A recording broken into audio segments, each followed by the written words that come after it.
আচ্ছা, এইখানে যেটা করতে হবে, এখানে ব্যাকএন্ডে যেটা করতে হবে যে ম্যানেজ প্রোডাক্ট, এখানে একটা বাটন দিয়ে দিতে হবে, লাইক এরকম। ঠিক আছে, অ্যাড প্রোডাক্ট।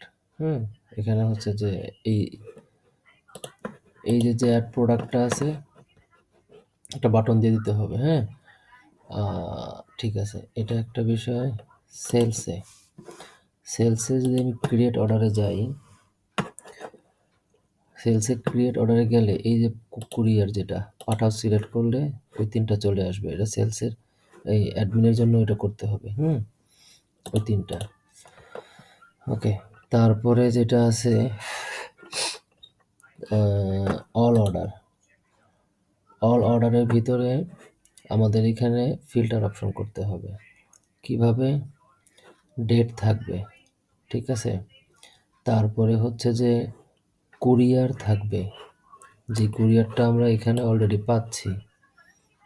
এই যে ডেলিভারি স্ট্যাটাস, দুঃখ এই যে কুরিয়ার, কোন কুরিয়ার, ঠিক আছে। তো ডেট দিবেন, কুরিয়ার দিবেন, তারপরে দিবেন হচ্ছে যে স্ট্যাটাসগুলো। স্ট্যাটাস তো যদি ওইখানে আমার আছে, আর আপনি যেগুলো এখানে সব একসাথে দিয়ে রাখছেন, যদি সেটা ড্রপ ডাউন করে দিয়ে দেওয়া যায় তাহলে মনে হয় একটু সুন্দর দেখা যায়। নাকি এভাবে রাখবেন, জানায়েন, কোনো অসুবিধা নেই, এটা এটা আপনার ইচ্ছা। তারপরে আচ্ছা, এখানে দুইটা কলাম বাড়বে।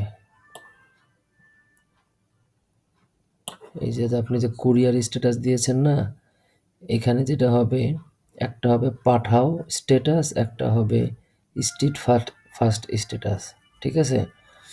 তাহলে পাঠাও থেকে যে স্ট্যাটাসটা চেঞ্জ হবে সেটা এইখানে আসবে, আর স্ট্রিট ফার্স্ট থেকে যে স্ট্যাটাসগুলো চেঞ্জ হবে সেটা এইখানে আসবে, তাহলে বোঝা যাবে। হ্যাঁ,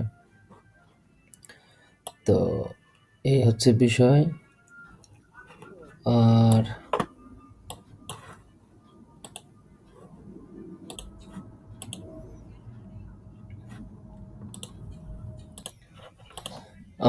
আরেকটা বিষয় হচ্ছে যে এই যে অর্ডার টেবিলটা আছে, এখানে সিএসবিটাকে ডাউনলোড করার একটা অপশন দিতে হবে। সিএসবি ফাইল, এই পুরো ফাইলটা থেকে সিএসবি ফাইলটাকে ডাউনলোড করে নিবে আর কি। হ্যাঁ, এটা ওদের আবার যে প্রিন্টিংয়ের জন্য কাজে লাগবে। পুশ নোটিফিকেশন, পুশ নোটিফিকেশনের এই যে পুশ নোটিফিকেশনগুলো পাঠানো হয়েছে, ঠিক আছে, এই পুশ নোটিফিকেশনগুলো যে পাঠানো হয়েছে, আমি চাইলে আমি নতুন করে পুশ নোটিফিকেশন না দিয়ে আমি চাইলে হচ্ছে যে এখান থেকে আবার এই নোটিফিকেশনটাকেই পাঠাইতে পারি। এটা কি কোনো কিছু করা যায় কিনা? তো মূলত যেটা হয়েছে যে আসলে এখানে এই অ্যাডমিন পার্টগুলো করলে আশা করি মোটামুটি ভালোভাবে কভার করতে পারবো আমরা। হ্যাঁ, ওরাও কাজটা শুরু করে দিতে পারবে। আর আরেকটা বিষয় আছে, সেটা হচ্ছে ড্যাশবোর্ড। যেটা আপনি ড্যাশবোর্ডে যেটা করতে হবে সেটা হচ্ছে, আমরা যদি এখানকার ড্যাশবোর্ডে যাই,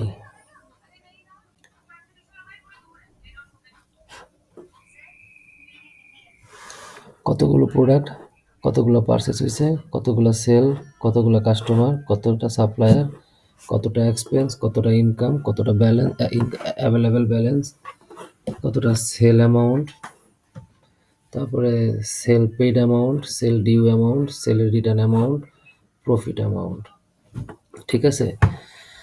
তো এখানে আমাদের এখন সাপ্লায়ার পারচেসটা তো আমরা এখন ইনভেন্টরিতে করতে পারতেছি না, ওইটা আমাদের কি করতে হবে, ইনকাম এবং এক্সপেন্স এটা দরকার নেই, অ্যাভেলেবেল ব্যালেন্স দরকার নেই। তাহলে টোটাল কত টাকা সেল হয়েছে, সেলের মধ্যে কত টাকা পেইড হয়েছে, কত টাকা ডিউ আছে, রিটার্ন কত টাকা হয়েছে, ঠিক আছে।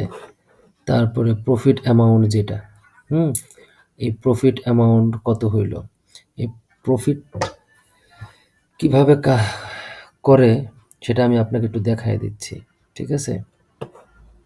এই যে প্রোডাক্ট লিস্ট,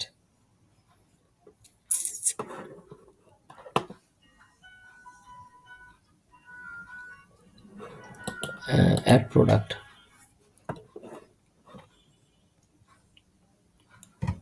অ্যাড প্রোডাক্টে যদি আমরা যাই, দেখেন এখানে কি হচ্ছে, প্রোডাক্টের প্রাইস, এই প্রোডাক্টের কস্ট মনে করেন যে 1200 টাকা, এটার সাথে প্রফিট যোগ হবে 300 টাকা। দেখেন 300 টাকা যোগ হয়েছে, অটোমেটিক এটা 1500 টাকা হয়ে গেছে। বুঝতে পারছেন? আমার প্রোডাক্টের কস্ট কত দিলাম আমি? 1000 টাকা।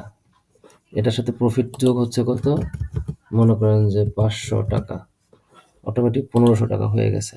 তার মানে এই যে প্রফিট, এটা হচ্ছে 500 টাকা। তো আমাদের এই ড্যাশবোর্ডে আমরা প্রোডাক্টের ক্ষেত্রে যখন এক প্রোডাক্টটা করতেছি,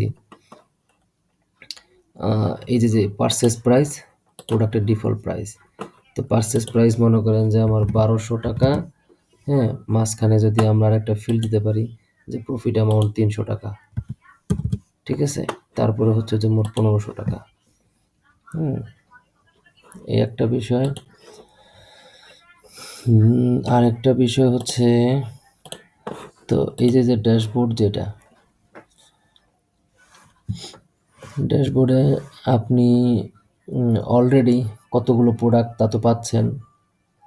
পারচেস আপনি এখন পাচ্ছেন না, বাট পারচেসটা আপনি এখানে রেখে দেন। টোটাল সেল হচ্ছে কতগুলো সেটা আপনি পাচ্ছেন, টোটাল কাস্টমার কতগুলো সেটাও আপনি পাচ্ছেন। সাপ্লায়ার আপনি এখন পাচ্ছেন না, বাট এরকম একটা ফিল্ড রেখে দেন, ঠিক আছে, ড্যাশবোর্ডে, আমাদের ড্যাশবোর্ডে আপনি এটা রেখে দেন, ঠিক আছে। এক্সপেন্স, ইনকাম, অ্যাভেলেবেল ব্যালেন্স দরকার নাই।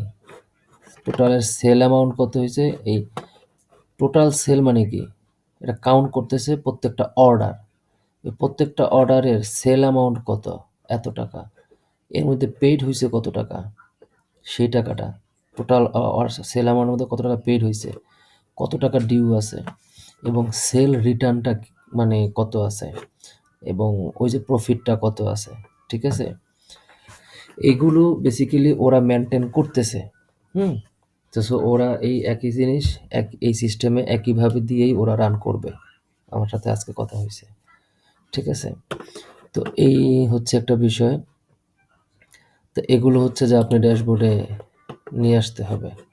ওকে, তারপরে আরেকটা বিষয় হচ্ছে রিটার্ন। আমি যদি আপনাকে এখানে রিটার্নের সিস্টেমটা দেখাই, এই যে সেল লিস্ট, এই সেল লিস্টে যদি আমরা আসি, সেল লিস্টে আসলে দেখা যাবে যে, ও আরেকটা জিনিস, সেটা হচ্ছে যে সেল লিস্টে যদি আমরা আসি,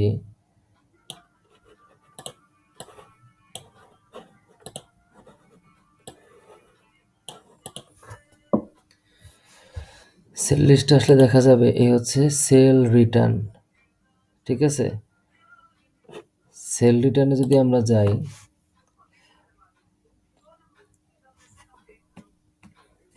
সেল রিটার্নটা কিভাবে হচ্ছে, এই যে এখানে ওই ডেটটা আসতেছে, টাইমটা আসতেছে, কাস্টমারের নামটা আসতেছে, ইনভয়েসের নাম্বারটা আসতেছে, ঠিক আছে। এখন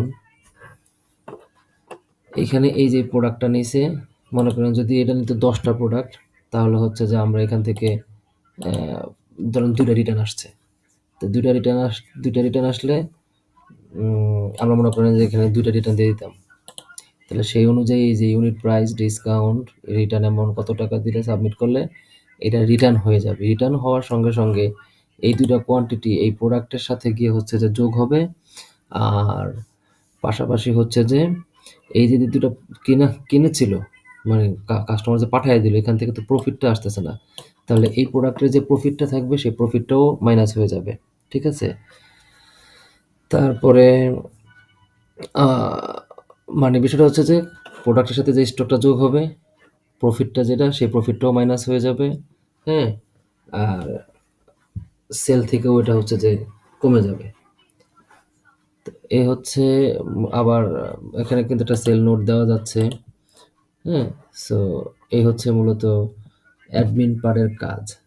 অ্যাডমিন পার্টে যদি আমরা এই কাজটা করতে পারি, এবং পাশাপাশি হচ্ছে যে আমাদের এখানে একটা রিপোর্টস আছে, সেই রিপোর্টের মধ্যে কি আছে? Sell report.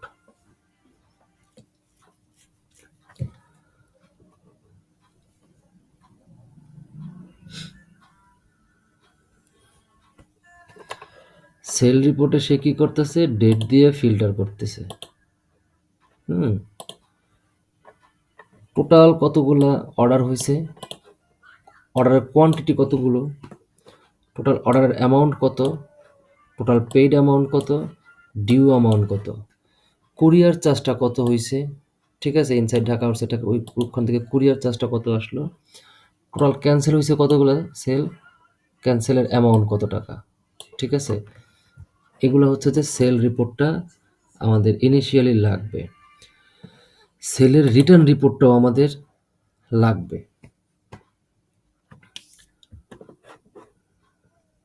একটু খেয়াল করবেন, এখানেও হচ্ছে যে ডেট দিয়ে, হ্যাঁ, এই ডেট দিয়ে হচ্ছে যে এটা করা যায় যে টোটাল রিটার্ন কতগুলো হয়েছে, এতগুলো কোয়ান্টিটি, এতগুলো অর্ডার রিটার্ন হয়েছে, এর মধ্যে 548টা হচ্ছে যে কোয়ান্টিটি মানে আইটেম, এবং এর রিটার্ন অ্যামাউন্ট হচ্ছে এত টাকা। That's it. এটা হচ্ছে রিটার্ন। এবং এখান থেকে রিপোর্ট থেকে এই যে প্রফিট রিপোর্ট, ওই যে প্রফিটগুলো যে হচ্ছে, ওই প্রফিট রিপোর্টটাকে হচ্ছে যে এখান থেকে আমাদেরকে বের করতে হবে। এই যে এখানে প্রফিট রিপোর্টটা দেখাচ্ছে, হ্যাঁ, এই যে এখান থেকে 300 টাকা হয়েছে, এটা থেকে 900 টাকা হয়েছে, এখান থেকে 300, এখান থেকে 1200 টাকা প্রফিট হয়েছে, হ্যাঁ, এইভাবে প্রফিট রিপোর্টটা দেখাইতে হবে। ঠিক আছে ভাই।